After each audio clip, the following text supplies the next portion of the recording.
5월 셋째 주 예배 가운데 나오신 모든 청년 여러분들을 진심으로 환영하고 축복합니다. 이 시간에 함께 하나님의 말씀을 합독하며 예배 가운데로 나아가겠습니다. 시작. 그러므로 형제들아, 내가 하나님의 모든 자비하심으로 너희를 권하노니 너희 몸을 하나님이 기뻐하시는 거룩한 산 제물로 드리라. 이는 너희가 드릴 영적 예배니라. 너희는 이 세대를 본받지 말고 오직 마음을 새롭게 함으로 변화를 받아 하나님의 선하시고 기뻐하시고 온전하신 뜻이 무엇인지 분별하도록 하라. 아멘. 이 시간에 함께 찬양하며 준비하신 봉헌의 예물 주님 앞에 드리도록 하겠습니다. 영상으로 예배하고 있는 청년들은 지금 온라인으로 봉헌에 동참해 주시면 되겠습니다. 함께 찬양합니다. 오늘 이곳에 예배의 감격이, 오늘 이곳에 찬양의 기쁨이, 오늘 이곳에 하나님의 꿈이 이루어지길 기도하네. 다시 한 번 더. 오늘 이곳에 예배의 감격이, 오늘 이곳에 찬양의 기쁨이, 오늘 이곳에 하나님의 꿈이 이루어지길 기도하네. 말씀이 충만한, 성령이 충만한 하나님의 사랑 흐르는 교회, 삶이 노래되어 이 땅의 소망이 되길 주여 기도합니다. 다시 한 번 더. 오늘 이곳에 예배의 감격이, 오늘 이곳에 찬양의 기쁨이, 오늘 이곳에 하나님의 꿈이 이루어지길 기도하네. 함께 선포합시다.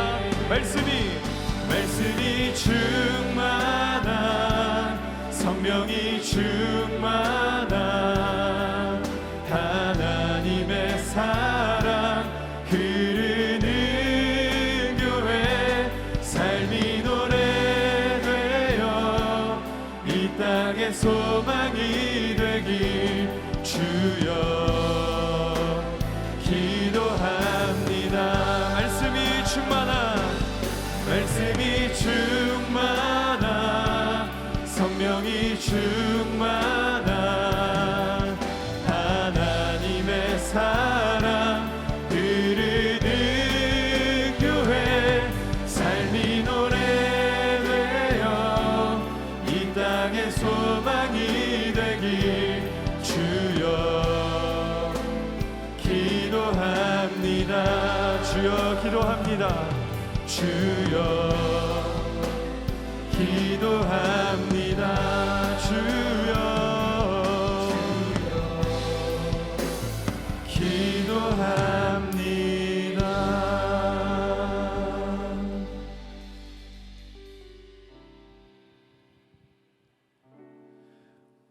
온 세상 만물을 주관하시며 우리의 인생을 주관하시는 능력의 주님께 영광과 찬송을 올려드립니다. 오늘도 주님께 드리는 우리 청년들의 예배를 받아 주시옵소서. 이 시간 작은 정성을 모아 주님께 예물을 드립니다. 기뻐 받아주시고 이 예물이 쓰여지는 곳곳마다 하나님의 나라가 확장되고 세워지는 놀라운 역사가 나타나게 하여 주시옵소서. 거룩하신 주님, 지난 한 주간의 삶에서도 우리의 믿음은 너무나 연약하고 부족했습니다.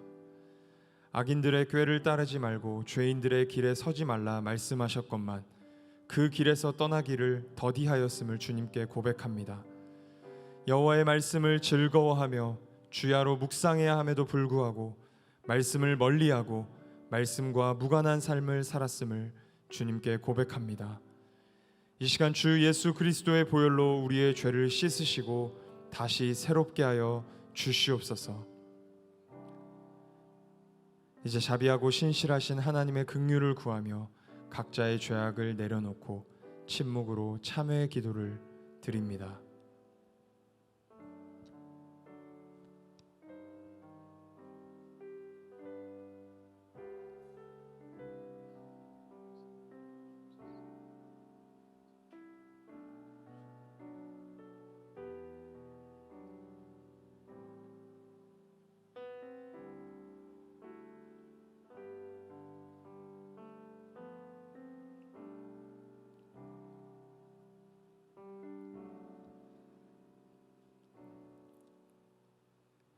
자신의 죄악을 내어놓고 하나님의 긍휼을 구하는 자에게 주시는 용서의 말씀이 여기 있습니다.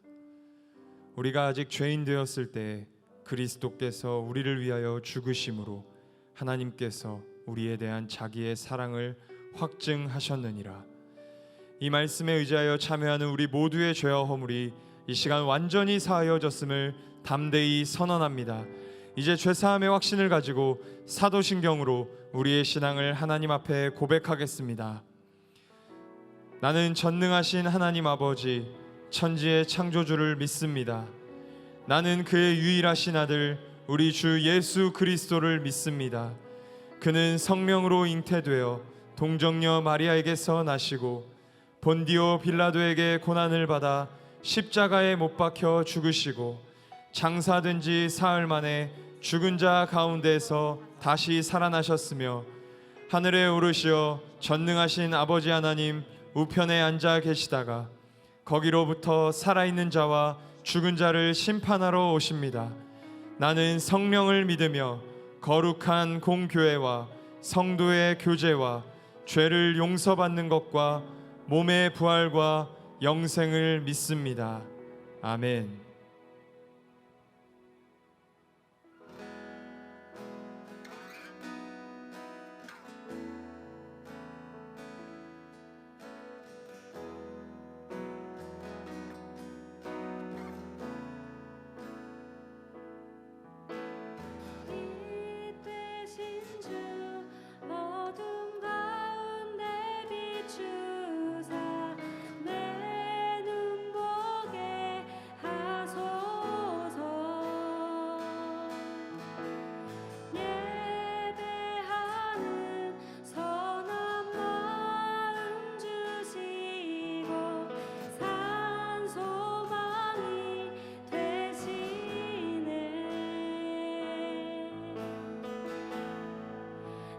주를 경배하리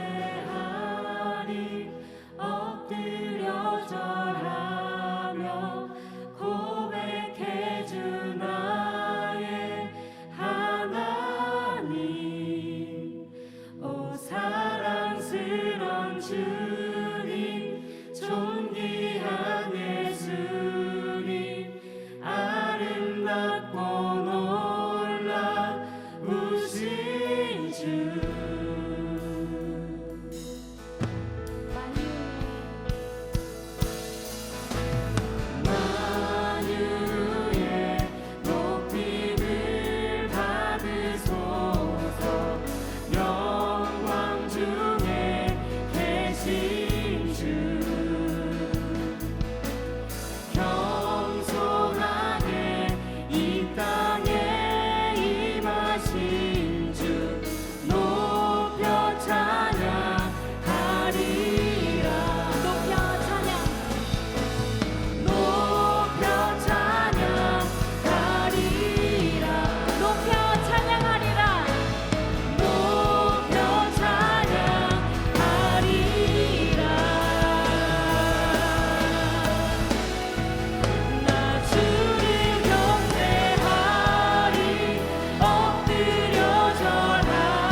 권세 모두 깨뜨리고 주님 나라 임하소서. 영광 할렐루야. 예수의 그 피가 내게 승리 주네. 구원이 되시네. 영광 할렐루야. 예수의 이름이 능력되네. 소망이 되시네. 성령이여 임하소서. 성령이여 임하소서. 메마른 나의 심령 위에 주님의 은혜에 담비 내려 날 흠뻑 적셔주옵소서. 주의 권세 주의 능력 지금 이 시간 임하셔서 악한 권세 모두 깨뜨리고 주님 나라 임하소서. 영광 할렐루야. 예수의 그 피가 내게 승리 주네. 구원이 되시네. 영광 할렐루야. 예수의 이름이 능력되네. 소망이 되시네. 영광 할렐루야. 영광 할렐루야. 예수의 그 피가 내게 승리 주네. 구원이 되시네. 영광 할렐루야. 예수의 이름이 능력되네. 소망이 되시네.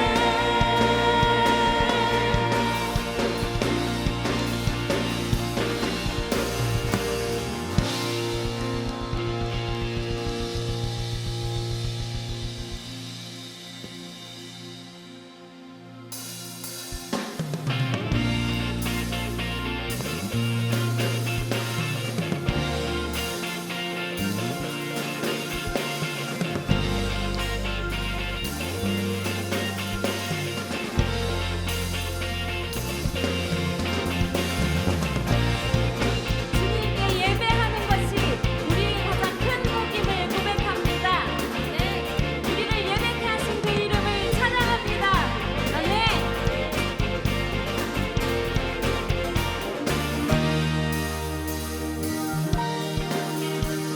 여호와의 집으로 올라가 성문 안에 우리는 서리라.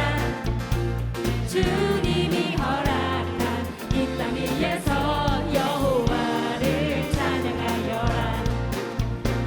보좌 위에 앉으신 여호와 우리들을 다스려 두시니 주님이 주신 넘치는 은혜 여호와께 감사드리라. 영원하신 왕 주 찬양하라. 주의 성소에 다 모이리라. 주께 온전한 예배를 드리는 자가 이 땅에 넘쳐나리라.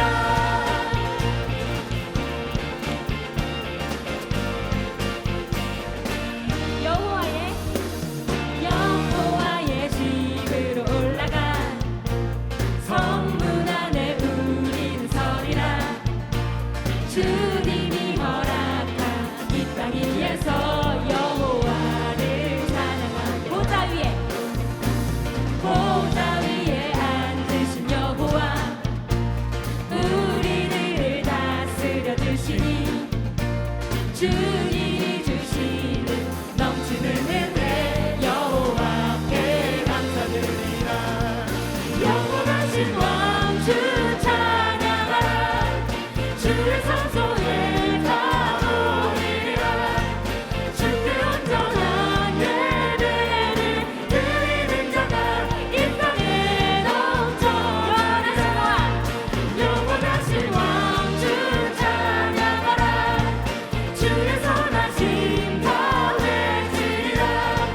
주를 높이며 주님의 크신 능력을 모두 다 노래하리라.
주를 보지만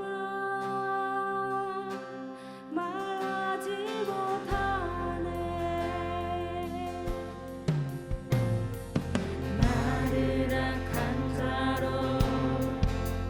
보지 않고 나의 원통한 그 맘을 아시니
이 시간에 각자가 거하고 있는 곳에서 함께 예배를 위해 간절한 마음으로 기도하기 원합니다. 주님, 오늘 이 예배를 통하여서 주님을 만나게 하여 주시옵소서. 삶이 변화되어지는 예배되게 하여 주시옵소서. 삶의 문제들이 돌파되어지는 예배되게 하여 주시옵소서라고 우리 간절한 마음으로 함께 예배를 위해서 같이 기도하며 나아가겠습니다. 함께 기도합시다. 살아계신 주님, 오늘 이 예배를 통하여서 우리의 삶이 변화되어지게 하여 주시옵소서. 주님께 더 간절함으로 나아가는 예배되게 하여 주시옵시고, 우리 안에 있는 삶의 문제들이 돌파되어지는 예배되게 하여 주시옵소서. 하나님, 우리가 예배하고 있는 곳에서 주님을 만나게 하여 주시옵소서. 우리가 거하고 있는 곳에서 주님을 느끼게 하여 주시옵소서. 우리의 모든 영적인 감각들이 깨어나 주님을 보고 주님을 느끼며 주님의 음성을 듣는 예배되게 하여 주시옵소서. 오 주님,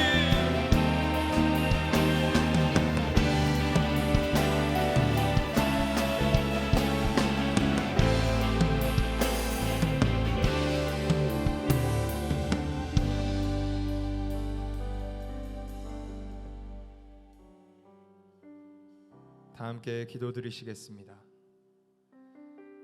사랑과 은혜가 풍성하신 아버지 하나님, 오늘도 재난의 상황 가운데에서 영상으로 예배하고 있는 우리들의 예배를 기뻐 받아 주시옵소서.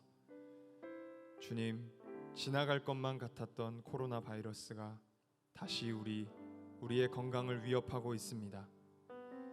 이 코로나 바이러스로부터 우리와 우리의 가정과 교회, 그리고 이 대한민국을 지켜 보호하여 주시옵소서. 더 이상의 확진자와 사망자가 발생치 아니하도록 지켜주시고, 치료제와 백신이 개발되어 속히 이 사태가 종결될 수 있도록 도와주시옵소서. 이 위기 속에서 교회 안에서부터 사랑이 회복되어지게 하옵시며, 그 사랑이 우리 그리스도인들을 통해 사회로 흘러가 사랑으로 세상이 회복되고 하나님 나라의 빛이 어두운 세상 가운데 비춰지게 하여 주시옵소서. 주님, 우리 청년교회를 위해서 기도합니다. 예배가 더욱 살아나게 하옵소서. 주님의 임재를 경험하는 예배, 잠들어 있는 영혼이 깨어나는 예배, 삶의 문제들이 돌파되는 예배되게 하여 주시옵소서. 주님, 목장을 위해서 기도합니다. 성령 하나님의 충만한 임재로 말미암는 코이노니아가 모든 목장 가운데 흘러넘치게 하셔서 목장으로부터 든든히 서가는 건강한 공동체 되게 하여 주시옵소서.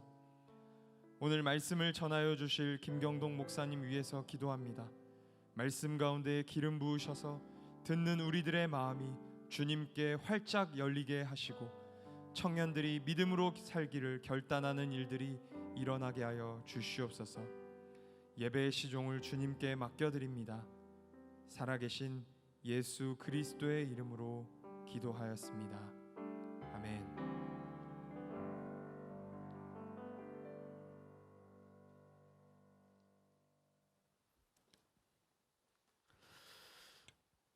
네, 성경 봉독하도록 하겠습니다. 오늘 하나님께서 우리에게 주시는 말씀은 사무엘하 24장 25절의 말씀입니다. 제가 여러분을 대표해서 하나님의 말씀을 읽도록 하겠습니다.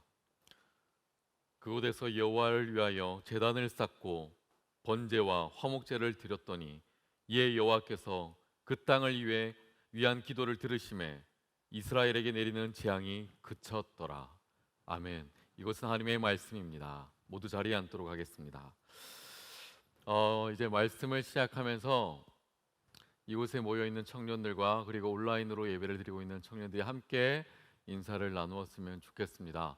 이렇게 인사를 했으면 좋겠는데요, 제가 유튜브에서 청튠을 검색하시면 오늘의 예배를 실시간으로 보실 수 있습니다. 제가 이렇게 인사를 남기겠습니다. 보고 싶습니다. 인사를 남기겠습니다. 우리 옆에 있는 분들과도 함께 인사하였으면 좋겠습니다. 보고 싶습니다. 보고 싶습니다. 네, 우리 다음 주에는 꼭 함께 이 자리에서 모여서 예배 드릴 수 있는 시간이 주어졌으면 좋겠습니다. 언론계의 노벨상으로 불리는 퓰리처 상이 있습니다. 이 상은 매년마다 아주 공정하고 정의로운 기사를 낸 사람에게 주어지는 상입니다. 아마 기자라면 모두나 이 상에 대한 부러운 마음들이 있을 것이고 그리고 받고 싶어 할 것입니다. 이 퓰리처상은 조셉 퓰리처라는 사람이 자신의 이름을 따서 만들었기 때문에 퓰리처상입니다. 그런데 이 상을 만든 퓰리처는 사실 이 상의 의미와 목적과는 전혀 다른 또 다른 그런 인생을 살았던 사람입니다. 실제로 그는 신문사를 경영하던 CEO였습니다. 그리고 기자였고 비즈니스를 운영하던 사람이었습니다. 그런데 이 사람은 자사의 이익을 위해서라면 어떤 일이든 어떤 기사든 다 그렇게 내는 그런 사람이었습니다. 그리고 잔인할 정도로 보도를 정확하게 냈던 사람들, 그래서 요즘 청년들이 하는 말로는 기레기 같은 그런 사람이었습니다. 쓰레기 그리고 기사라는 이야기를 합쳐서 정말 잘못된 기사들을 그렇게 사람들에게 보내주는 그런 사람이었습니다. 예를 들어서 이런 겁니다. 살인 사건이 났습니다. 양심이 있는 기자라면 이 사건에 대해서 너무나도 적나라한 표현과 그 잔인한 무도한 그런 장면들을 사진으로 찍어서 많은 사람들에게 보여주지 않을 겁니다. 그런데 이 사람은 자사의 이익을 위하여서 신문사 이익을 위하여서 많은 사람들에게 있는 모습 그대로를 그렇게 보여줌으로써 충격을 받고 사람들이 관심을 받는 그것을 통하여서 만족함을 누리고 그렇게 많은 신문의 내용들을 보도했던 사람이었습니다. 원리 원칙을 어겨갔던 그 사람의 모습이었습니다. 또 피해자들의 심리를 이용해서 인터뷰를 통하여서 그 인터뷰의 내용들을 거르지 않고 있는 그대로 사람들에게 내보냄으로 말미암아 자기 신문에 대해서 열광하게 만드는 그런 사람들이었습니다. 결국 그는 많은 시간 동안 돈과 명예는 얻었을지 모르겠지만 존경은 잃어버리는 그러한 인생을 얻게 됩니다. 그렇게 승승장구하던 이 퓰리처에게 어느 날 인생의 말년에 고난이 닥쳐오게 됩니다. 어느 날 갑자기 사물이 뿌옇게 보이기 시작하는 거예요. 앞이 잘 안 보이는 거예요. 그래서 왜 그럴까 생각하고 병원을 찾아갑니다. 근데 병원에서 의사가 하는 이야기가 무엇이었냐면 당신 얼마 뒤에 곧 실명할 겁니다 라는 이야기를 듣습니다. 얼마 뒤에 곧 실명할 겁니다. 눈이 보이지 않기 때문에 그 사람이 이 퓰리처가 많은 고민을 하게 되었던 것 같아요. 그때부터 아무것도 보이지 않는 이 퓰리처가 비록 세상은 보지 못하지만 앞은 볼 수 없고 저 멀리는 볼 수 없고 나의 가족은 볼 수 없고 나의 이웃은 볼 수 없지만 그 순간부터 무엇인가 큰 은혜를 받았는지 갑자기 자신의 내면을 들여다보기 시작합니다. 그리고 자신의 인생을 먼 곳을 바라보기 시작합니다. 그러면서 더 이상 내가 이제 욕심 없이 살아가는 거예요. 내가 당장 눈앞에 보이는 것이 없으니까 욕심을 버리고 그리고 기레기와 같은 그런 인생도 버려버리고 선한 마음으로 세상을 향한 긍정적인 마음으로 그렇게 하루하루를 살아가기 시작하는 거예요. 그리고는 목적과 수단을 가리지 않은 채 그렇게 열심히 살아왔던 그 인생에서 이제는 참된 인생의 의미를 찾아가며 인생을 하루하루 살아가게 되는 것입니다. 그런데 이 사람에게 주어져 있는 시간들이 별로 많지 않아요. 얼마 뒤에 자신의 인생에 마감할 것을 그는 직감하고 자신의 가족들을 부릅니다. 그리고 그에게 가족들에게 그렇게 유언을 합니다. 내가 얼마 뒤에 이제 생을 떠나게 될 것인데 나의 이름을 따서 내가 그동안 모아두었던 그 많은 돈들을 정의롭고 바르고 정직한 기사를 쓴 사람에게 상을 주었으면 좋겠다라고 이야기를 합니다. 그리고 그것이 바로 이 사람의 이름을 따서 언론계의 노벨상이라 불리는 퓰리처상이 되는 것입니다. 비록 그가 과거에 잘못 살았어요. 그가 과거에 허물이 많았어요. 과거에 욕심도 많았고 욕도 많이 먹었어요. 그런데 그 인생은 새롭게 재평가되기 시작하였습니다. 여러분, 우리가 아무리 인생을 잘 살았을지라도 마지막에 그 인생의 모습이 허무하고 잘못된 모습으로 끝난다면 그 사람의 인생은 그렇게 평가될 것이 당연한 거예요. 그런데 그 반대로 우리의 인생이 너무나도 엉망진창이고 실수가 많고 사람들에게 존경받지 못하고 그러한 인생을 살다가 마지막 인생을 살 때 언젠가 우리가 다시 반성하고 되돌아보고 그 모습 가운데 하나님께 회개하며 나아갈 때 우리의 인생은 재평가받을 수 있다라는 것입니다. 여러분, 그런 의미에서 오늘 우리가 읽었던 본문의 말씀 사무엘하 24장의 말씀은 우리에게 큰 의미가 있습니다. 왜냐하면 오늘 말씀을 기점으로 해서 다윗은 그 인생에 있어서 삶의 스토리가 끊어져 버리고 맙니다. 사무엘하 24장에서 파란만장했던 다윗의 이야기는 더 이상 나오지 않습니다. 다윗의 이야기는 거기서 끝이 나요. 더 이상 다윗의 이야기는 들을 수가 없어요. 그리고 그 인생은 여기서 끝이 납니다. 그런데 저는 이 이야기를 살펴보면서 다윗의 이야기를 살펴보면서 제가 한 가지 느끼게 되는 것이 있어요. 무엇인가? 다윗은 절대로 영웅이 아니다라는 거예요. 우리는 그렇게 생각합니다. 다윗은 영웅이야, 위대한 사람이야, 대단한 사람이야. 하지만 성경을 바라보았을 때 다윗은 결코 영웅이 아니라는 것입니다. 다윗은 우리처럼 아주 평범하고 보통의 사람이에요. 많은 사람들이 다윗이 골리앗을 물리쳤고 블레셋을 물리쳤고 많은 전쟁에서 이겼고 수많은 업적을 가지고 있기 때문에 다윗의 인생은 너무나도 특별하고 대단하다고 생각하는 사람들이 있을지 모르겠지만, 사실 다윗은 너무나도 평범한 우리의 인생과 우리의 모습과 동일한 인생을 살아갔던 사람이었어요. 허물이 많았습니다. 실수가 많았습니다. 죄도 많이 지은 사람이었어요. 그런데 보통 사람에 불과했던 다윗의 인생 가운데 하나님께서 그 인생을 붙잡아 주시고 함께 해주심으로 말미암아 그 인생이 변화된 거예요. 우리와 동일한 너무나도 평범한 인생에 불과했던 거예요. 여러분, 제가 오늘 성경을 읽으면서 이 성경을 읽으면서 참 많은 은혜를 받게 되었어요. 왜 참 많은 은혜를 받게 되었느냐? 만약 성경이 의도적으로 이 다윗의 위대한 점과 훌륭한 점을 의도적으로 강조하고 그 인생의 말년, 오늘 본문의 말씀에 나와 있는 이 사무엘하 24장에서도 그 인생의 가장 위대한 점, 대단한 점, 멋있는 점만을 강조했다면 저는 이 성경을 읽으면서 큰 은혜가 되지 않았을 거예요. 그렇지, 하나님께서 대단한 사람을 쓰셨지, 하지만 나는 대단한 사람이 아니니까 아마 그렇게 동떨어진 성경의 은혜를 제가 맛봤을지 모르겠어요. 그런데 오늘 보면 다윗은 그 인생의 마지막 장면을 거치면서 자신의 많은 허물들이 드러나고 있습니다. 너무나도 슬픈 이야기들이 가득하게 있는 거예요.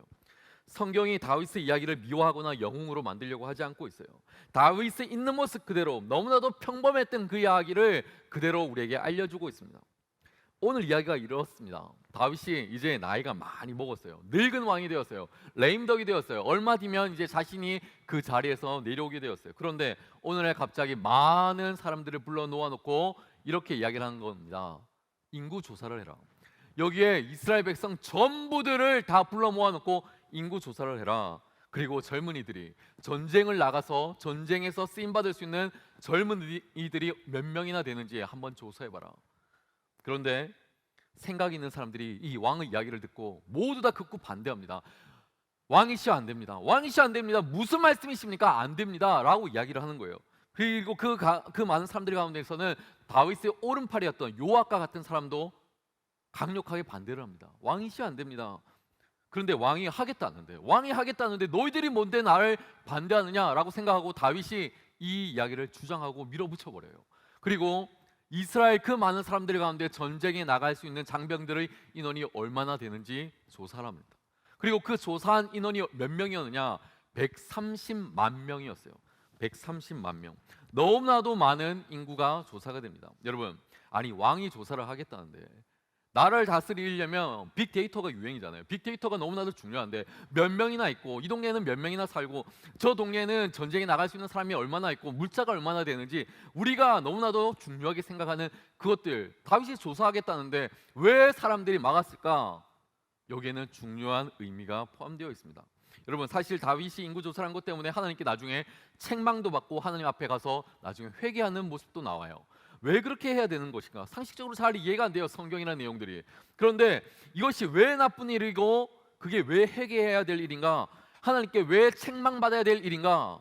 실제로 모세도 자신이 이스라엘 백성들을 이끌어갈 때 두 번이나 민수기 1장과 26장에서 인구조사를 두 번이나 해요. 그런데 하나님께서 민수기에 나와 있는 모세의 인구조사에 대해서는 아무런 이야기도 하지 않아요. 그런데 오늘 유독 본문에 나와 있는 다윗이 자신의 인생을 말년에 자신이 인구 조사를 하겠다는 그 이유만으로 그는 하나님께 책망받습니다.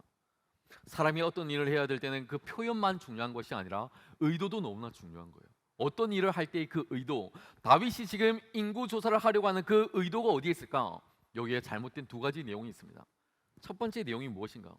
첫째는 지금 인생의 은퇴를 앞두고 있는, 인생의 마지막을 앞두고 있는 이 다윗이 인구 조사를 갑자기 하겠다는 그 의도, 그것은 바로 전쟁을 하고 싶었다는 거예요. 전쟁을 하고 싶었다는 거예요. 내가 전쟁을 해야 되는데 그 전쟁에 참여할 우리의 국민들, 우리의 젊은이들이 얼마나 되는지 내가 조사하겠다는 거예요. 얼마나 우리 군대가 강력한지 내가 궁금해서 한번 조사해 보겠다는 거예요. 얼마나 많은 장정들이 있는지 내가 한번 조사해 보고 싶었다는 거예요. 그동안 다윗이 참 많은 전쟁을 나갔어요. 젊은 시절부터 그는 많은 전쟁에 참여하게 되었어요. 그런데 다윗이 지금까지 인생을 살아가면서 참여했던 그 전쟁은 어떤 전쟁이었냐? 그것은 바로 방어형 전쟁이었어요. 방어형 전쟁이었어요.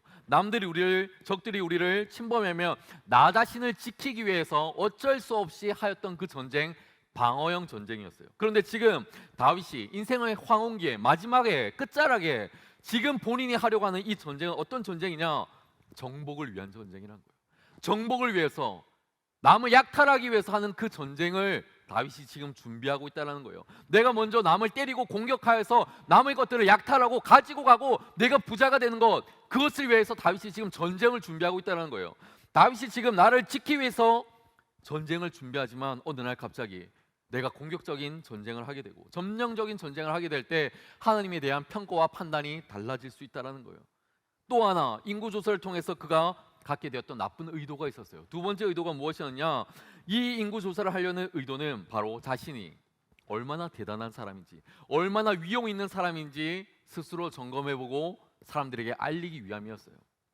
지금부터 수천 년 전에 전쟁에 도움될 수 있는 인원이 약 130만 명을 거느린 왕이 그 당시에 몇 명이나 있었겠습니까?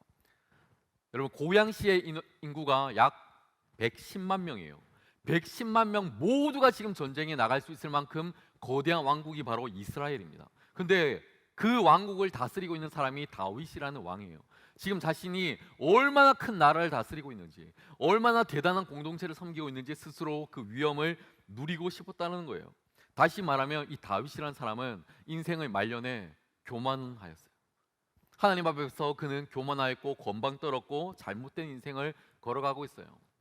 지금까지 전쟁은 다윗이 한 전쟁이 아니라 골리앗과의 전쟁에 있어서도 다윗이 한 전쟁이 아니었어요. 블레셋을 이겼을 때도 그것은 다윗이 한 전쟁이 아니었어요. 그 전쟁은 하나님께서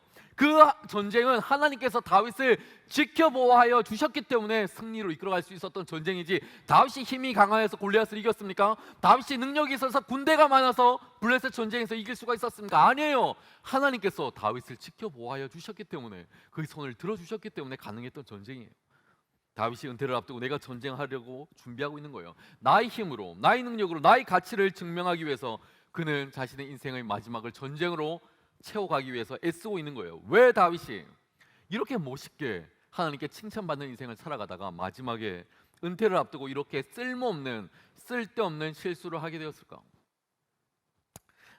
여러분, 사람이 나이가 들면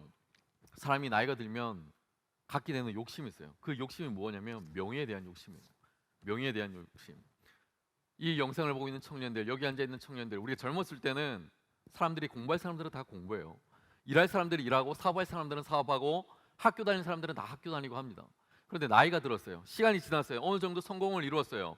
자신의 인생의 마지막에 내가 돈도 있고 성공도 이루었고 이것저것을 다 이루었을 때 결국 내가 마지막으로 잡고 싶어하는 한 가지가 있다면 아마 모든 사람이 그럴 거예요. 아마 여러분의 어머니 아버지들이 마찬가지일 거예요. 모든 사람들이, 성공을 이룬 모든 사람들이 마지막으로 갖고 싶은 것이 무엇이냐면 바로 그것은 명예욕일 거예요. 명예욕. 세상에 나가서 이런 장을 하고 싶어하고 세상에 나가서 이런 대표를 하고 싶어하는 그 욕심들을 우리 인간은 너무나 연약해서 버리기가 쉽지 않다는 거예요.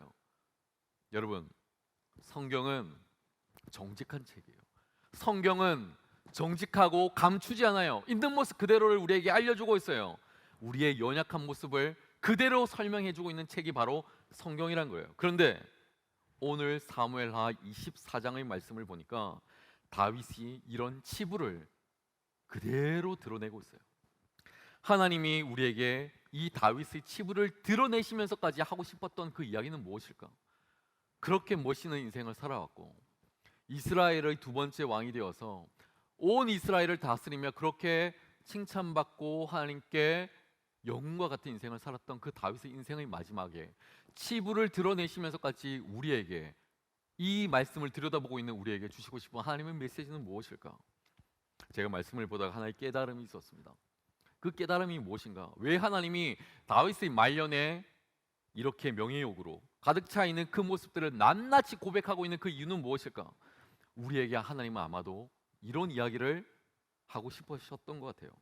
우리 한번 따라했으면 좋겠는데, 마지막까지 한번 따라합시다. 마지막까지 아름다워라. 마지막까지 여러분 아름다우셔야 돼요.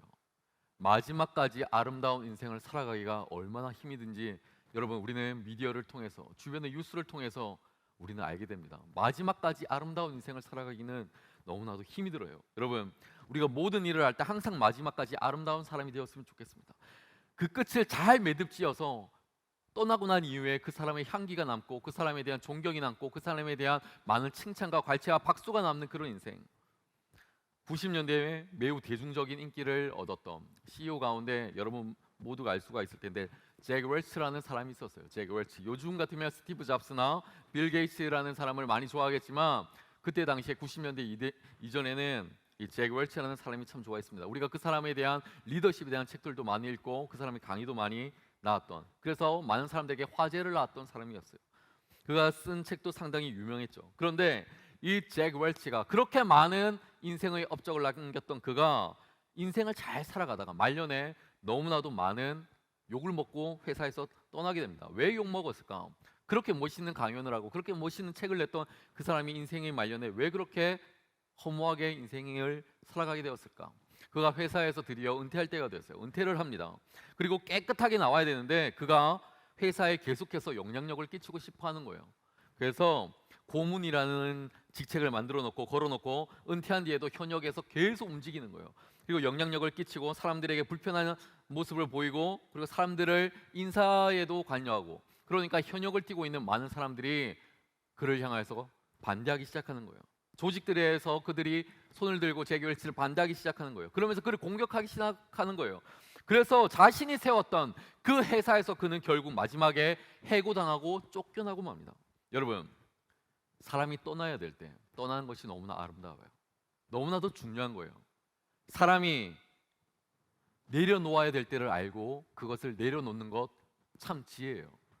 너무나 큰 축복이에요. 그런데 많은 사람들이 떠나야 될 때 떠나지 않아요. 미련 남았어요. 사람이 내려놓아야 되는데 내려놓지 않아요. 끝까지 움켜쥐고 싶어요. 사람들이 멈춰 서야 할 때 멈춰 서야 되는데, 아니야, 나는 지금 가야 돼라는 욕심 때문에 멈춰 서지 않는다는 거예요. 그래서 인생이 불행이 오는 거예요. 아픔이 오는 거예요.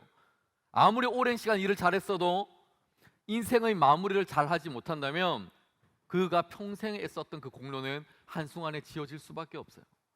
교회에서, 가정에서, 비즈니스에서 어떤 삶의 자리에서도 우리는 그 마지막을 잘 읽어야 되는 그리스도의 인생을 살아가야 된다는 거예요. 다윗이 지금 인생의 마지막 장에 와서 불행한 사람, 그가 평생 잘해왔던 것들을, 모든 것을 잃어가고 있는 사람, 단 한 번의 모든 잘못들을 다 잃어버리고 살아가는 그 인생을 지금 살아가고 있어요. 사람은 누구에게나 다 장단점이 있는데 다윗에게 우리가 배워야 될 중요한 장점이 하나가 있습니다. 너무나도 중요한 다윗에게 우리가 배워야 될 중요한 하나. 다윗은 지금 참 많은 것을 우리에게 알려줄 수가 있지만 그 무엇보다 우리가 다윗을 통해서 오늘 본문을 통하여 배울 수 있는 한 가지는 무엇이냐면 바로 회개하는 마음이라는 거예요. 회개하는 마음. 여러분, 이게 다윗이 우리에게 주는 중요한 메시지예요. 그는 실수를 했어요. 그는 잘못을 했어요. 다윗이 뭘 잘못했느냐? 인생을 말년에 교만한 인생을 살았다는 거예요. 잘못된 인생을 살았다는 거예요. 그런데 그가 많은 죄도 범하였지만, 많은 잘못도 있었지만 그가 잘한 것이 무엇이냐면 빨리 깨닫고 하나님께로 회개하고 돌아왔다는 거예요. 여러분, 사람이 쉽게 돌아오는 거 너무나도 어려운 거예요. 내가 가고 있는 그 길이 맞는 것 같아요. 내가 걸어가고 있는 이 길이 정답인 것 같고, 내가 걸어가고 있는 이 길 가운데 하나님이 멈춰 서라 할 때 그 경계선을 벗어나서 계속 걸어가고 싶은 게 우리 인생의 욕망이에요. 그런데 그때 내가 잘못했구나, 하나님께서 저기에서 멈춰 서라고 하셨을 때 내가 멈춰 서고 하나님께로 돌아가야 되는데, 여러분, 죄가 무엇입니까? 하나님이라는 그 관역에서 벗어나는 것이 죄죠. 하나님이라는 관역이 있어요. 이 관역에서 벗어나 버린 건 죄예요. 그런데 다윗이 그걸 깨달았던 거예요. 내가 지금 하나님의 관역에서 벗어난 인생을 살아가고 있구나. 돌아가야지. 이 하나님의 관역 안으로 다시 들어가야지. 하나님의 품 안에 들어가야지 라고 생각하고 그가 다시 원위치로 돌아왔다는 거예요. 돌아오고 나서 하나님께 자신의 죄를 고백하고 회개하였다는 거예요. 여러분, 베드로와 가룟 유다의 큰 차이가 무엇입니까? 두 사람 다 열심히 예수님을 믿었어요. 그리고 어느 날 둘 다 예수님을 배신하였습니다. 가룟 유다는 당시에 종들의 몸값이었던 은 30의 예수 그리스도를 팔아버렸어요. 그리고 베드로도 똑같습니다. 당신은 예수님과 같은 도당이 아니요, 당신도 예수님의 제자 아닙니까? 나는 예수를 모릅니다. 나는 예수라는 사람 본 적도 없어요. 3번이나 예수 그리스도를 부인합니다. 둘 다 예수 그리스도를 떠나버려요. 그런데 이 두 사람이 불신앙이었고 실수도 많이 했지만 그 결과는 사뭇 다릅니다. 가룟 유다는 후회하였어요. 후회하였고 예수님을 판 것에 대해서 너무나도 자신이 속상하였고 힘이 들어서 그 마음을 주체하지 못하여서 회개하지 않은 채 그는 스스로 자신의 목숨을 끊어버립니다. 자살해버립니다. 그리고 성경에서 그 이야기는 더 이상 나오지 않아요. 거기가 인생의 마침표였어요. 그런데 예수님의 수제자였던 베드로 인생이 어떻게 되었습니까? 그가 훗날 회개하고 난 이후에 초대교회의 복음 지도자로 끝까지 남아서 그리스도 예수의 사랑을 증거했던 사람으로 남게 되었다는 거예요. 여기에 큰 차이가 있죠. 회개라는 큰 차이가 있는 거예요. 여러분, 회개가 바로 이 베드로를 굳건하게 세울 수가 있었다는 겁니다. 아, 이거구나 깨달았을 때 우리는 원위치로 돌아와야 되는 거예요. 여러분, 우리의 인생도 어느 순간 우리가 길을 걸어가다가 내가 지금 잘못 걸어가고 있구나 생각이 들 때 돌이킬 수 있어야 되는 거예요. 그 돌이킴으로 말미암아 내 인생이 큰 차이를 내는 것이구나 우리가 깨닫게 되는 거예요. 여러분, 신앙의 클래스가 무엇입니까? 신앙의 클래스는 내가 회개해야 될 때 회개를 진정으로 하나님께 고백할 수 있는 그 차이가 너무나도 중요하다는 거예요. 여러분, 우리가 매일 예배를 나와서 회개를 해요. 매일 예배를 나와서 기도해요. 근데 그 기도를 스스로 한번 들어보세요. 하나님이 들으시는 기도인지 중언부언의 기도인지, 하나님이 정말 듣는 내 삶의 간절한 회개의 기도인지, 아니면 어쩔 수 없이 예배의 한 순서로 그렇게 기도하고 있는 것인지. 여러분, 기도하고 있습니까? 여러분, 회개하고 있습니까? 베드로와 같은 인생, 회개의 삶을 살아야 되는 거예요. 다윗은 그런 면에서 한 가지 잘한 게 있어요. 바로 회개했다는 거예요. 하나님, 내가 나쁜 의도로 하나님께 내 명예를 갖고, 순수한 의도가 아니라 인고조서를 그렇게 순수한 마음으로 한 것이 아니라 나를 드러내기 위하여 하나님께 그렇게 나아갔었습니다. 많은 사람들을 그렇게 힘들게 하였고 130만 명이나 되는 사람들이 있는지를 확인하고 싶었습니다. 나의 힘, 나의 기술, 나의 능력으로 나아가고 싶었습니다. 하나님, 저 잘못했어요.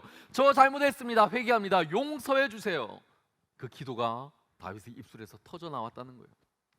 여러분, 근데 하나님께서 그 회개로 끝나는 것이 아니에요. 회개를 하였지만 내가 원하지 않는 일을 했기 때문에 내가 너에게 벌을 내리겠다라고 이야기를 하세요. 벌을 내리겠다. 그래서 세 가지의 벌을 하나님이 다윗에게 제안을 합니다. 첫 번째가 뭐냐? 7년간 너희 나라에 기근이 있겠다라고 이야기를 해요. 두 번째가 뭐냐? 너가 3개월 동안 도망을 다니겠다라고 이야기를 합니다. 세 번째가 뭐냐? 너희 나라에 전염병이 돌 것이다 라고 이야기를 합니다. 이 셋 중에 한 가지를 골라라. 이 셋 중에 한 가지를 골라라. 여러분 같으면 이 세 가지 가운데 어떤 것을 고르겠습니까? 7년의 기근, 3년의 도망, 그리고 3일 동안 온 나라가 전염병으로 가득한, 어떤 것을 여러분 고르시겠습니까? 다윗이 생각을 해봤어요. 7년이란 그 시간 너무나 긴 거예요. 7년이란 시간 동안 온 나라에 기근이 가득한 것을 나는 참을 수가 없겠다. 너무 기간이 길어. 그래서 그건 안 되겠다. 그러면 3개월 동안 도망 다니는 거. 여러분, 다윗은 도망이라는 것에 너무나도 치가 떨리는 인생을 살아온 사람이에요. 젊어서부터 다윗은 사울로부터 도망가기 위하여 그 인생을 그렇게 계속해서 굴을 쫓아다니면서 도망다니는 인생을 살았어요. 그가 왕이 되고 난 이후에 그가 또 어떠하였습니까? 자신의 아들인 압살롬이 자신을 배반하였기 때문에 아들로부터 배신당하고 또다시 도망다니는 인생을 살았어요. 그래서 그는 다시는 도망다니는 인생을 살고 싶지 않은 거예요. 난 그거는 못하겠다. 그래서 그것도 패스. 하나 남았어요. 무엇입니까? 3일 동안 전염병이 도는 거예요. 3일 동안 전염병이 도는 거. 그래, 겨우 3일밖에 안 되니까 내가 전염병 그거 돌면 되겠다. 괜찮지? 그래, 그거면 되겠다. 그래서 3일 동안 전염병이 돌기 시작합니다. 그런데 오늘의 본문의 말씀은 아니죠. 그 전절의 15절의 말씀을 보면 단에서부터 부엘세바까지 백성이 죽은 자가 몇 명이라? 7만 명이라. 7만 명이라는 사람이 3일 동안 전염병이 돌아서 죽게 되었어요. 7만 명이 죽게 되었던 거예요. 여러분, 한번 생각해 보세요. 다윗 한 사람의 잘못 때문에, 다윗 한 사람의 그 잘못 때문에 지금 7만 명이라는 죄 없는 사람이 죽어가고 있는 거예요. 그 7만 명 가운데는 아버지를 잃어서 고아가 된 어린 자녀들의 눈물이 있을 것이고, 그리고 남편을 잃은 그 과부의 울부짖음이 있을 것이고, 그리고 자식을 먼저 떠나보낸 부모의 한 맺힌 눈물이 있을 거예요. 그런데 지금 그 사람들이 죽어가고 있다는 거예요. 다윗 한 사람의 그 죄 때문에, 다윗 한 사람이 잘못한 것, 그것 때문에 그 많은 사람이 죽어가고 있어요. 3일만 전염병이 돌면 되겠다라는 그 자신의 그 짧은 그 생각 때문에 그 많은 사람이 죽어가고 있죠. 그래서 다윗이 또 하나를 깨닫게 됩니다. 17절에 다윗이 그래서 이렇게 고백을 해요. 나는 범죄하였고 악을 행하였거니와 이 양무리는, 죽어가고 있는 이 양무리들은 무엇을 행하였나이까? 청하건대 주의 손으로 나와 내 아버지를 치소서. 하나님, 저 사람들이 무슨 죄가 있습니까? 저 사람들 죽어가는 거 뭔 죄가 있습니까? 차라리 저를 벌해주세요. 저를 죽여주세요. 왜 이러시는 거예요, 하나님? 하나님, 다 나 때문에 생긴 거예요. 저를 벌해주세요. 그가 하나님께 기도하기 시작하는 거예요. 내가 책임져 줄 수 있도록 내가 책임지겠습니다. 하나님, 저 사람들 너무 불쌍하잖아요. 어떻게 저럴 수가 있어요? 우리가 다윗을 통하여서 배워야 될 게 있어요. 다윗은 자신의 잘못을 인정하고 돌이킬 줄 아는 사람이었다는 거예요. 여러분, 우리가 자동차를 탑니다. 며칠 전에도 제가 자동차를 타다가 문제가 생겨서 갓길에 잠시 세워서 차를 봤는데, 여러분 모두가 차를 타봤을 거예요. 그리고 차를 운전해본 청년들도 있을 거예요. 자기 차가 있는 청년들이 있을 거예요. 차를 타고 가다가 차에 문제가 생기면 빨간색 등이 뜹니다. 타이어가 터졌거나 엔진 오일이 없거나 기름이 없거나 무슨 문제가 생기면 차에 등이 뜹니다. 그러면 어떻게 해야 됩니까? 갓길에 차를 세워놓고 그 차가 무슨 문제가 있는지 그것들을 점검해 보면 되는 거예요. 안 되면 보험 부르면 됩니다. 가까운 정비소에 가면 차는 문제들을 다 해결해 줄 수가 있어요. 그런데 우리가 비행기를 타고 가요. 비행기를 타고 가다가 갑자기 문제가 생겼습니다. 갓길에 세울 수가 있습니까? 비행기를 타고 가다가 문제가 생기면 어떻게 해야 돼요? 그냥 떨어져 죽는 방법밖에 없어요. 떨어져 죽으면 우리의 인생은 끝이에요. 비행기를 타고 가다가 인생에 문제가 생기면, 비행기에 문제가 생기면 우리는 어떤 문제도 해결할 수 없는 사람이라는 거예요. 여러분, 비행기가 처음 조종하게 되었을 때, 만들어졌을 때, 20세기 초에 라이트 형제가 개발되었을 때, 그때는 비행기에 낙하산이라는 것이 없었습니다. 낙하산이라는 것이 없어요. 그래서 조종사들이 비행을 하다가 문제가 생기면 그때 당시에 그렇게 많은 사람들이 죽어갔어요. 그런데 1912년 미국의 육군 대위였던 엘버트 벨이라는 사람이, 그 사람이 낙하산을 개발을 해요. 그리고 그때부터 추락이라는 것의 의미가 달라지기 시작합니다. 더 이상 비행기를 타고 가다가 고장이 난다고 해서 사람들이 죽지 않아요. 낙하산을 타고 뛰어내리면 살 수가 있게 되는 거예요. 왜 그런가요? 이제까지는 살 방법이 없었지만 지금부터는 살 방법이 생겼기 때문에 살 수 있는 거예요. 옛날에는 비행기가 고장나면 죽는 거지만 지금은 그렇지 않다는 거예요. 현대인들이 이 추락하는 것에 대해서, 떨어지는 것에 대해서 너무나도 흥미를 많이 가지고 있습니다. 좋아합니다. 두려워하지 않아요. 요즘 레포츠나 스포츠를 보면은 청년들이, 젊은 사람들이, 많은 사람들이 열광하는 스포츠가 있어요. 무엇이냐면 뛰어내리는 거예요. 뛰어내리는 거, 점프하는 거예요. 번지 점프도 하고 비행기에서도 뛰어내리고, 너무나도 많은 사람들이 그런 것들을 즐기기 시작하는 거예요. 낙하산 타고. 왜 그런 것일까? 내가 안전하다는 것을 알고 있기 때문에, 최고의 짜릿한 그 스포츠를 경험하는 것이 너무나도 좋기 때문에, 추락하는 것에 대해서 현대인들은 더 이상 두려워하지 않아요. 낙하산만 있으면 추락이 아니라는 것을 우리는 이미 알고 있기 때문에 그런 거예요. 낙하산만 있으면 떨어지는 것이 무섭지 않아요. 그런데 나의 인생도, 여러분의 인생도, 저와 여러분 우리 모두의 인생도 언젠가는 인생의 쓴맛을 맞이하게 되었을 때 언젠가는 아래로 떨어지게 되어 있어요. 언젠가는 아래로 떨어지게 되어 있어요. 그런데 그때 우리가 낙하산이 없다면 끊임없이 추락해서 언젠가는 우리의 인생은 밑바닥을 맞이할 수밖에 없고, 떨어져서 우리는 죽음의 인생을 살아갈 수밖에 없어요. 그런데 우리에게는 낙하산이 있어요. 하나님이라는 낙하산이 있는 거예요. 우리는 어떤 인생을 살아가든지 우리의 위기의 인생들 가운데 우리를 날마다 지켜보고 계시는 하나님이라는 낙하산이 있기 때문에 우리가 잘못된 길을 걸어가다가도 돌이키면 되는 것이고, 인생의 쓴맛을 맞이하게 되었을 때, 떨어지게 되었을 때도 그때 하나님의 이름을 부르짖기만 하면 하나님께서 우리의 인생을 붙잡아 주신다는 거예요. 하나님께서 우리를 붙잡아 주시는 그 낙하산, 그것이 무엇일까요? 그것을 바로 우리는, 기독교는 구원이라고 하는 거예요. 하나님을 믿는 것, 죄로부터 돌이켜서 하나님께로 나아가는 것, 그것이 바로 구원이라는 거예요. 우리는 끊임없이 추락하고 떨어지고 낭망하고 슬퍼하고 아파할 수 있지만, 하나님께서 붙드시면 구원의 인생은 다시 일으켜질 수가 있는 거예요. 하나님이 있는 사람은, 하나님을 믿는 사람은 자신의 인생에 위기가 오고 추락하고 아파할 때 하나님이라는 낙하산 때문에 안전하게 착륙할 수가 있어요. 인생을 승승장구하고 돈 잘 벌고 명예롭고 세상 가운데 잘 나가는 그 사람도 하나님 없이 살다가 하나님 없이 인생을 맞이하게 되었을 때 그 인생에 문제가 오고 아픔이 오고 질병이 오고 슬픔이 올 때 그 인생은 추락할 수밖에 없다는 거예요. 여러분, 저와 여러분이 하나님이라는 그 낙하산 때문에 추락하는 우리의 인생들 가운데서도 그 위기를 우리는 하나님이라는 그분을 맞이하면서 그분을 영접하면서 살아갈 수 있게 되기를 간절히 부탁드립니다. 인생 가운데 여러분 두려워하지 마십시오. 떨어져도 두려워하지 마세요. 여러분, 이미 인생 가운데 많이 떨어져 가고 있는, 이미 인생이 점점 낮은 곳으로, 슬퍼하는 곳으로 내려가고 있는 청년들이 있을 거예요.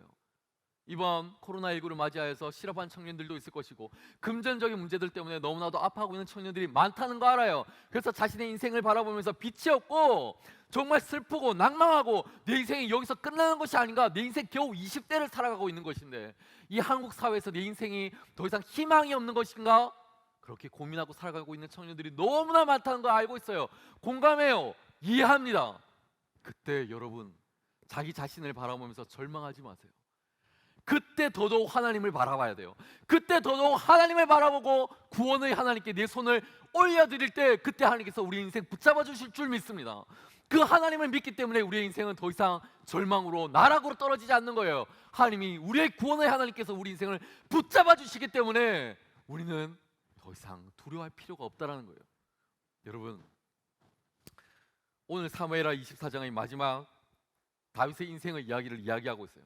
개인도 추락하고 나라도 추락하고 이스라엘 모든 사람들이 추락하고 인기도 추락하고 평생 쌓아왔던 그 모든 업적이, 다윗의 업적들이 점점 한순간 무너져가고 있는 그 장면을 지금 설명하고 있어요. 끊임없이 무너져가고 있어요. 근데 이 추락하는 인생을 멈출 수 있었던 그 이유가 무엇일까요?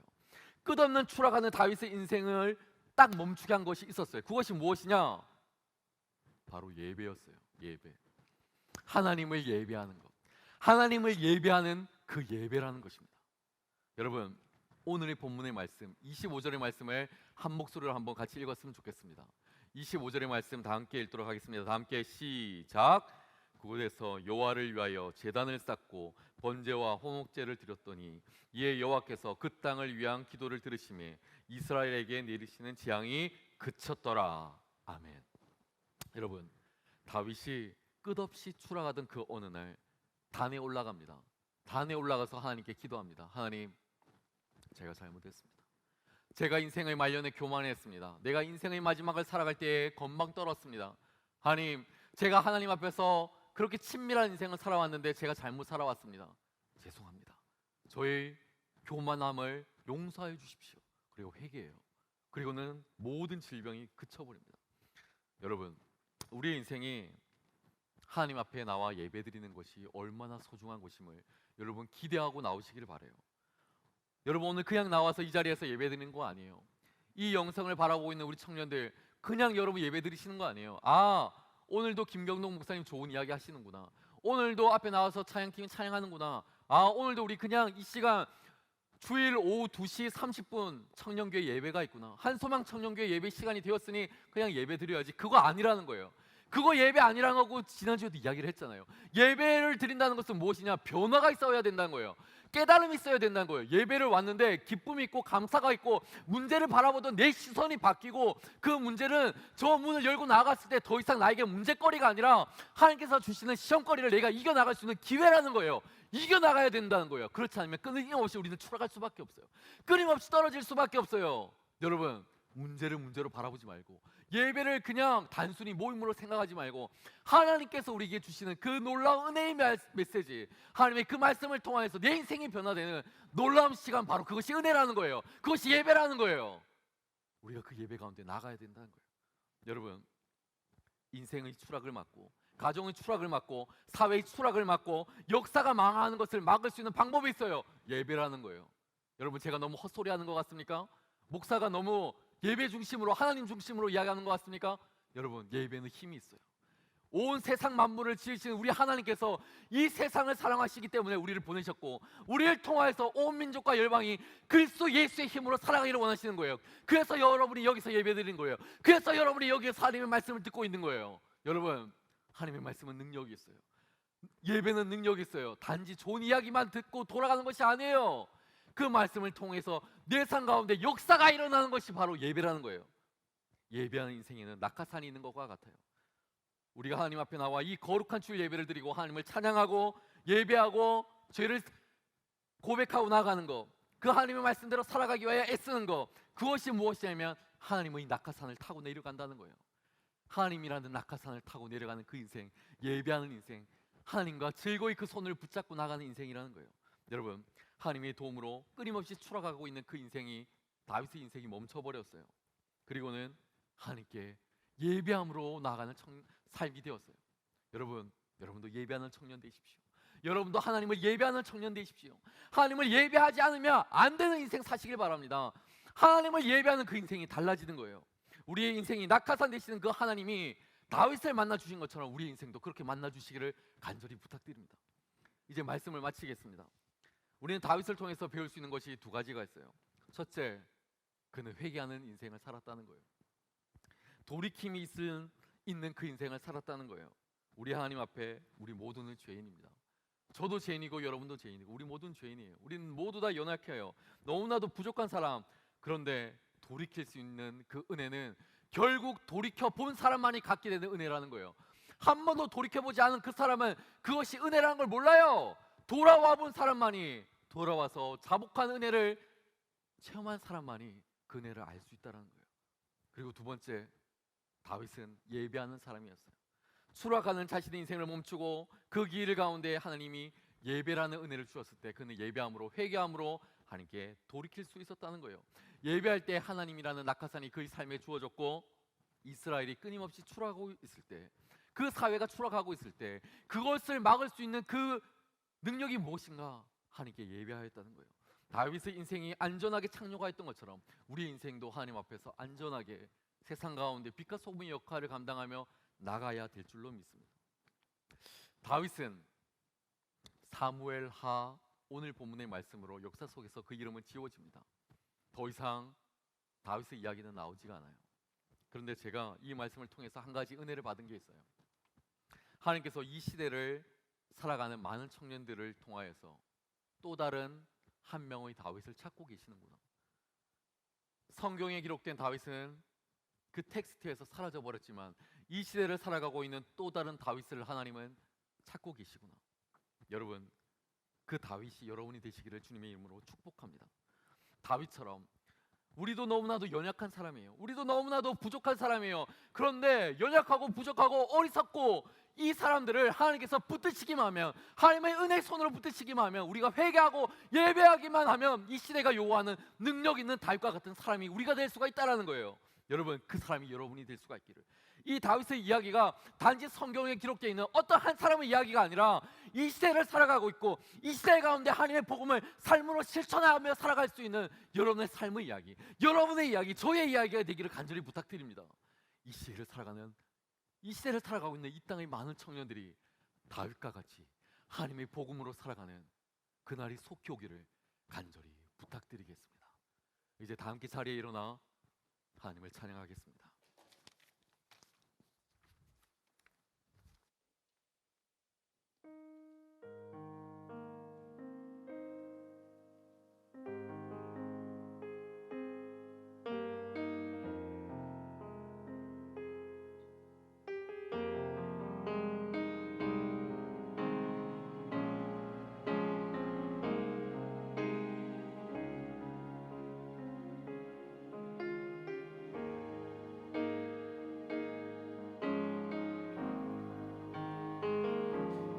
나의 백성이 다 경비하여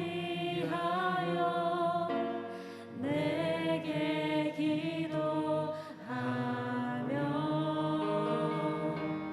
나의 얼굴을 구하여서 그 악한 길 떠나며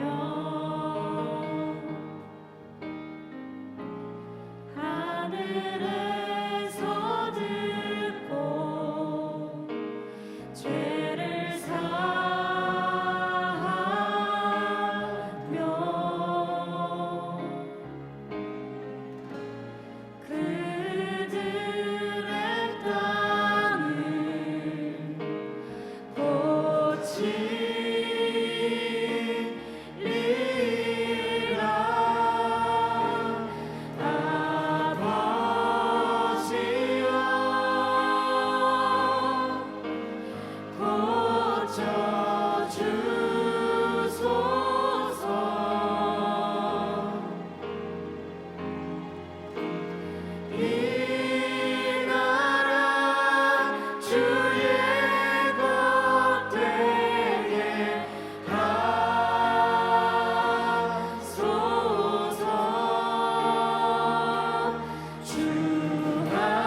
우리의 삶을 돌아볼 때 지난날 우리의 삶의 자리는 범죄였고 아픔이었고 상처였고 하나님의 마음을 시원케 해드리지 못하였던 삶의 자리였습니다.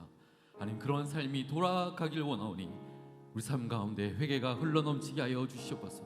우리의 입술로 마음을 다하여 정성을 다하여 하나님께 우리의 죄를 자복하게 하여 주시옵시고, 다시 한 번 더 하나님의 자리로, 하나님의 삶의 자리로, 하나님의 품으로 나아갈 수 있는 우리 청년들의 삶이 되어지길 소망하오니 주여 우리에게 회개의 영을 허락하여 주시옵소서. 뿐만 아니라 우리의 삶의 자리 가운데 예배가 회복되게 하여 주시옵소서. 예배의 재단이 쌓여질 때마다 그때마다 하나님께서 기쁨으로 받아 주시옵시고, 온 교회가, 온 나라가, 온 세계가 회복되는 역사가 예배를 통하여 일어나길 소망하오니 주여 우리를 고쳐 주시옵소서. 우리를 붙잡아 주시옵소서. 우리를 인도하여 주시옵소서. 그렇게 고치시고 인도하시고 함께 하신 하나님을 우리가 다 함께 기도하며 나아갑시다.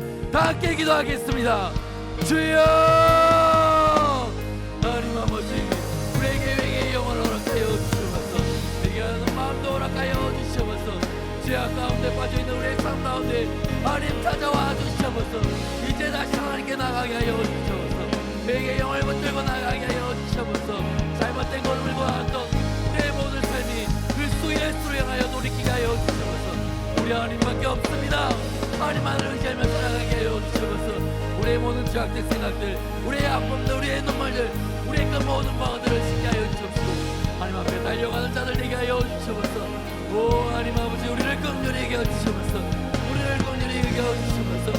우리의 죄를 통회하는 마음으로, 자복하는 마음으로 고백하게 하여 주시옵시고 회개의 영을 허락하여 주셔서 늘 언제나 하나님 앞에 온전히 서지는 우리 삶 되게 하여 주시옵소서. 우리 삶 가운데 예배가 흘러넘치게 하여 주시옵시고 예배가 쌓여지는 곳곳마다 삶의 자리가 예배가 되게 하여 주셔서 어느 곳에서든 어느 삶의 자리에서든 하나님을 예배하게 하여 주시옵소서. 예배가 흘러넘치는 삶의 자리 되게 하여 주시옵소서. 오 하나님 아버지, 예배로 말미암아 우리의 가정이, 우리의 삶의 처소와 우리의 모든 것이 변화되게 하여 주시옵소서. 오 하나님 아버지, 우리에게 역사하여 주시옵소서. 예배를 통하여 우리가 다시 한 번 더 살아나게 하여 주시옵소서. 한수만 청년교회 예배가 회복되길 소망하오니 이곳 가운데 예배의 영을 더하여 주시옵소서. 오 하나님 아버지, 우리 가운데 역사하여 주옵소서. 우리가 예배의 마음으로 하나님 앞에 다시 서게 하여 주시옵소서. 하나님 그 마음을 우리에게 회복시켜 주시옵소서. 하나님밖에 없습니다. 하나님밖에 없습니다. 하나님만이 우리를 이겨주실 수 있습니다. 주여 우리에게 함께하여 주시옵소서. 하나님 우리 가운데 행하신 그 하나님을 우리가 의지하며 나오니 주여 우리 가운데 행하여 주시옵소서.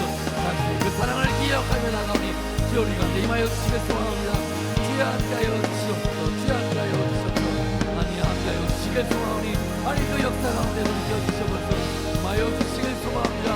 우리 가운데 행하신 당신의 그 사랑을 기억하며 나가오니 주여 우리 가운데 함께하여 주시옵소서. 아버지여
하나님 아버지, 허물 많고 죄 많은 인생을 살아갔던 우리의 인생이 그리스도 예수의 이름으로 말미암아 돌이키게 하여 주시옵시고, 그 돌이킴은 진정한 회개와 반성과 다시는 그 길로 걸어가지 않을 우리의 확신을 갖고 하나님께 나가게 하여 주시옵소서. 회개의 삶을 살아가게 하여 주시옵시고, 우리의 삶의 자리에서 날마다 예배하며 그 예배의 시단이 쌓여지는 거룩한 삶 살아가도록 도와주시옵소서. 그로 말미암아 코로나19로 아파하고 슬퍼하고 좌절하고 있는 청년들의 삶을 위로하여 주시옵시고, 이 나라, 이 백성, 온 민족의 많은 청년들 예수 그리스도께서 치유하여 주시옵시고 그들을 고쳐 주시옵소서. 하나님께서 하셔야만, 하나님께서 일하셔야만 가능한 일들 우리에게 보여지게 하여 주시옵시고, 하나님 역사하여 주시옵소서. 고쳐 주셔서 다시 한번 한소망 청년교회 예배가 부흥하게 하여 주시옵시고, 하나님을 예배하게 하여 주시옵시고, 모여 하나님을 찬양하는 거룩한 시간이 우리 가운데 드려지길 소망하오니 역사하여 주시옵소서.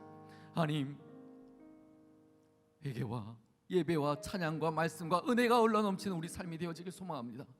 세상 가운데 빛과 소금으로 그 역할을 감당하길 소망하오니 우리 가운데 환경을 열어주시옵시고, 늘 언제나 하나님께 감격하는 그 걸음 주님의 손 붙잡고 걸어가도록 주께서 역사하여 주시옵소서. 이제는 교회의 머리 되신 우리 주 예수 그리스도의 은혜와 하나님 아버지의 극진하신 사랑하심과 성령 하나님의 감화 감동 위로 교통 역사 충만하신 그 은사가 세상 가운데 그리스도 예수의 은혜를 딛고 예배하며 회개의 삶을 걸어가길 소망하는 한소망의 모든 청년들 가운데 이제로부터 영원토록 항상 함께 하옵시기를 간절히 축원하옵나이다. 아멘.